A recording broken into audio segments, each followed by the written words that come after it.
All you. Hey Dave, congrats on your 900th win here at Arkansas. I'm curious, what does that number mean to you? I don't know. I don't know. I know that we have one win in the SEC this year, so that's the main thing. I mean, it's say it every time something like this comes about.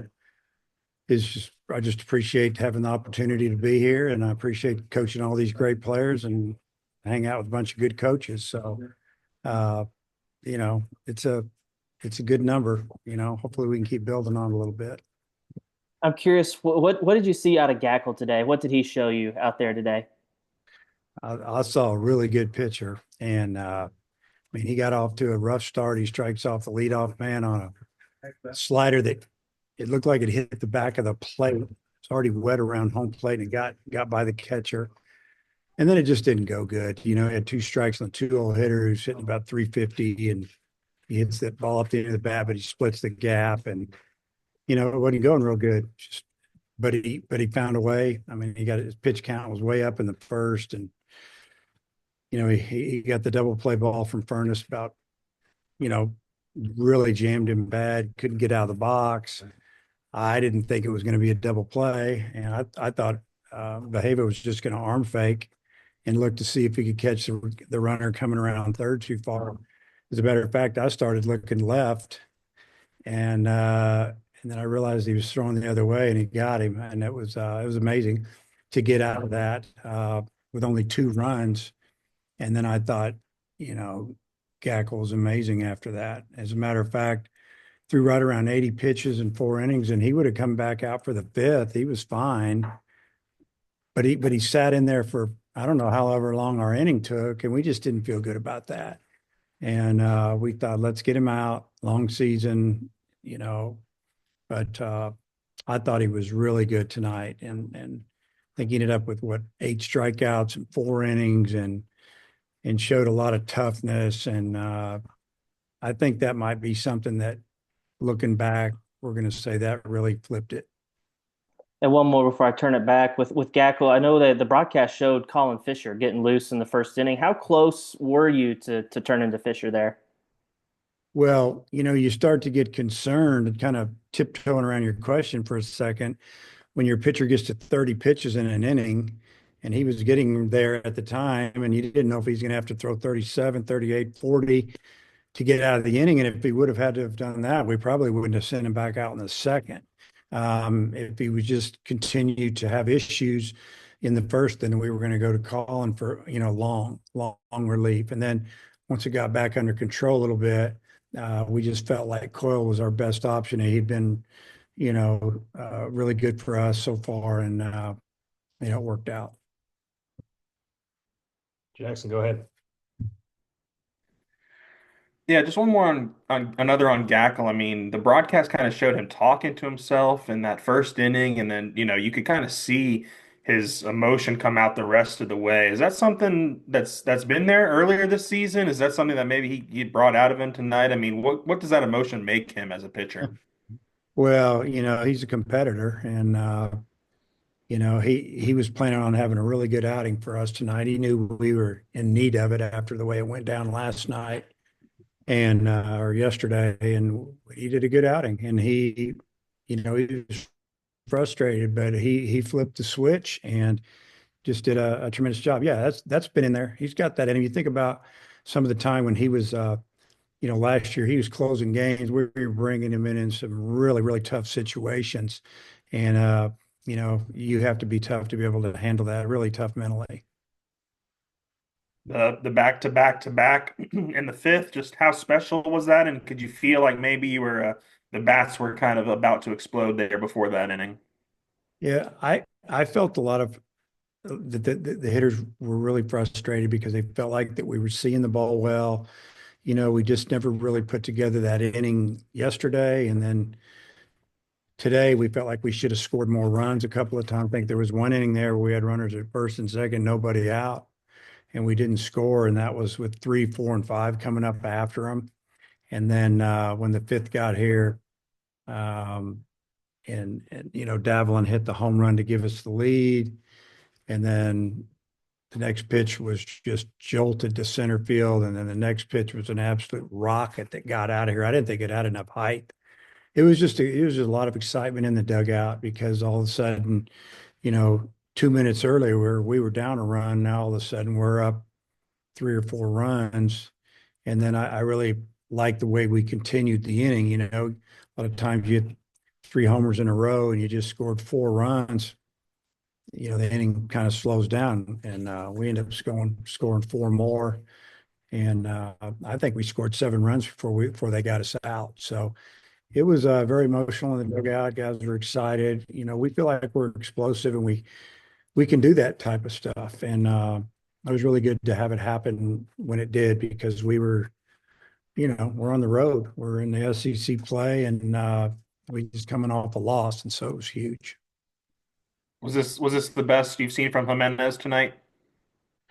Yeah, and he's been good. He's been a strike thrower. He's only 1 year, like 12 months, maybe 13 months out from Tommy John surgery. And he's throwing the ball in the low 90s with sink and command. And the command's the thing. And he's throwing a cutter. His fastball is kind of a heavy ball. And yeah, it was fun to watch him pitch. And it was just, you'd have to think that really helped his confidence. And I know us as coaches, it helps our confidence to be able to put him out there in tough situations. Tonight wasn't, super stressful, but he still had to get these guys out, and they showed that they can score quick, and he did a great job. Daniel, go ahead. Yeah, I guess second straight day that kind of, the broadcast was complimenting you guys on, fouling off pitches and getting the starters pitch count up. Is that something that you had to, tell the team to keep going at it, even though yesterday didn't go y'all's way?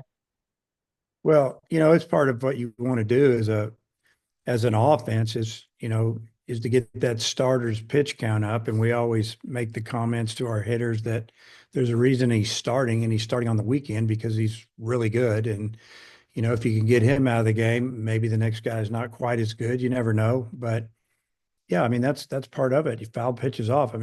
They're not trying to foul them off. They're trying to square them up and get hits. But when you get to 2 strikes, you can foul pitches off until you get one you can handle.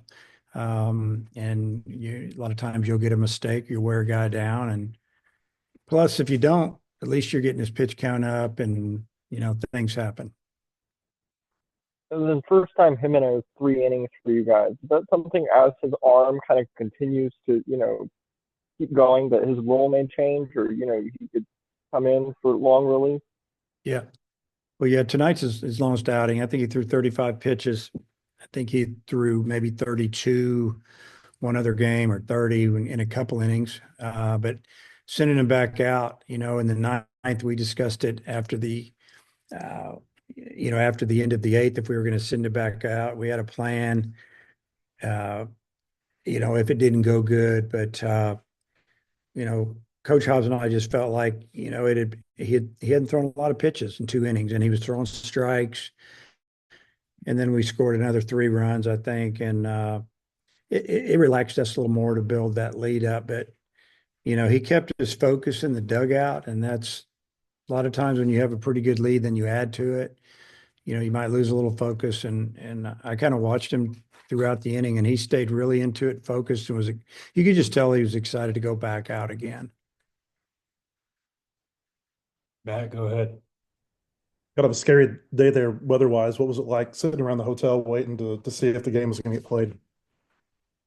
Yeah, we had some sirens going off not too long after we had breakfast. And, we just had a little bit of a plan with the guys that if it got really dangerous to get to a certain area here, there is kind of a lower level. I'm not going to call it quite a basement, but a lower level where, some of the guys gathered, and there's a couple other teams here. There's a couple softball teams here. And, a few of us kind of stood outside and watched the clouds swirl around, and just to see what we could see. But, we kept up with the weather pretty good. And some of the kids that are not from the Midwest, so to speak, are a little nervous, maybe kids from the West Coast. But no, it was all good. We watched it miss us. You and Mike Bianco talked yesterday about how small the ballpark played. I would think it played a little bit bigger tonight. Does the fact that you hit so many home runs, I mean, is that an indication of just how well your team hit? Yeah, we had a really good night at the plate, squared up a lot of balls, and I don't know. Yeah, it was really jumpy yesterday. You can miss hit balls if you got them up in the air and they'd blow out. Tonight, you had to hit it a little bit better. The ball was traveling a little bit. It was light breeze, maybe 5 miles an hour at the most, kind of going out to center, maybe right center. But all the balls that were hit were going to leave the yard with no wind. Yeah, so it played bigger. Tomorrow, the park will probably play even bigger because the wind's supposed to be out like the northwest at about 10, 12 miles an hour. So I think that that might be from like left field pole to right field pole. But it is what it is. Both teams have to play in it. You just put together your bats and score when you get the opportunity. And tomorrow's a big game. Hey, last one for me. How's Gabe Frazier? He's fine. Yeah, he took that ricochet right in the face yesterday. I've been doing this a long time and I've never seen that. And he ricocheted in batting practice. And uh, Doc Reeves, who can deal with some cuts because he used to, work with professional fighters, and he got on that cut because it was swelling up in the first 5, 6, 7, 8, 10 seconds. I mean, by the time I was right there, it was like coming out, and it hit him right under the eye. And Doc Reeves got him in there in the training room and went to work on him. And I think he'd have been ready for the second round. It was pretty amazing. Yeah, how'd you close this one out? I just got a couple more. Davlin had 4 hits tonight. I think he had the no doubt home run, and he beat the shift a couple of times. Is this kind of the guy you expected you were getting whenever you got him out of the portal? Well, yeah, we think he's a really good player. That's why we wanted him here, obviously. And he had a super fall for us. Got off to a little bit of a slow start here, but it happens. He's been swinging the bat well for a couple weeks now, and we've scored a lot of runs when you look back at the last couple of weeks. And it doesn't matter who you play, you still got to get on base. And he's been getting on base a lot, whether he's taking a walk or get hit by a pitch or getting hits. And tonight, the lead off the game, he saw a bunch of sliders, and then pitcher tried to sneak a fastball by him, and it was actually a top of the zone fastball, and he clubbed it to right. He got on top of it, and yeah, slapped a couple balls to left, and he had a really good night for us. And then how good was it to see Souza hit that home run there in the ninth inning?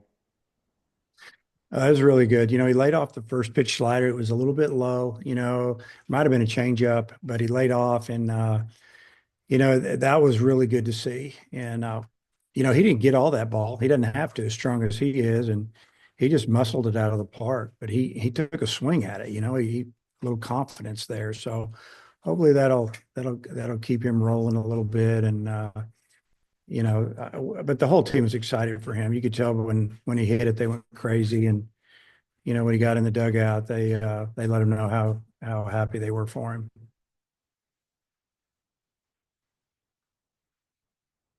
Good. Coach, thanks for your time. Okay, thanks.